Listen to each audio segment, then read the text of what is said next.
Good morning, team, and welcome to this week's Thursday Thoughts. I hope everybody's had a fabulous week.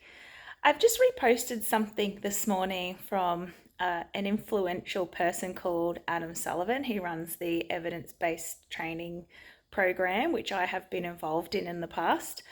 And he was talking about anxiety and how anxious feelings are really normal. And I thought it was a good time to revisit that and remind people that he's right, that anxious feelings are a normal part of our emotional range. And we should be feeling anxious feelings at different times, particularly when you're working on performance of some description or when you're getting ready to do something that you perhaps don't feel as comfortable doing. Those types of experiences should produce a little bit of an anxious feeling because that feeling actually helps us build the adrenaline we need in our body in order to act. It helps us risk assess if there potentially is, some risky components to whatever we're performing or whatever we're doing. So we actually do need those anxious feelings as a part of our repertoire of, emotions and our emotional literacy.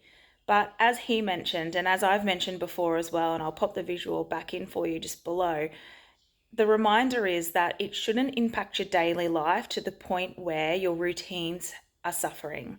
So if you're noticing that your anxious feelings are really prominent and they're available more than you need them, and you're noticing that it's impacting your daily routines, your daily life, and it's stopping you from doing things, that's when it's time to do something about it. That's when it's time to seek help, because that's when it shuffles from just an anxious feeling into anxiety, which is what can be described as that persistent, ongoing anxiousness that stops your everyday activities from continuing.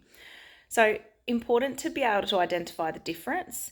And the good news is that anxiety is completely treatable and it is something that you can work through with a professional. There's so much information out there in the world that you can access if you're ready to start just by yourself to begin with before seeking professional help. And there's lots of books and people that you can connect with that will support you in your understanding, because I believe that's the key.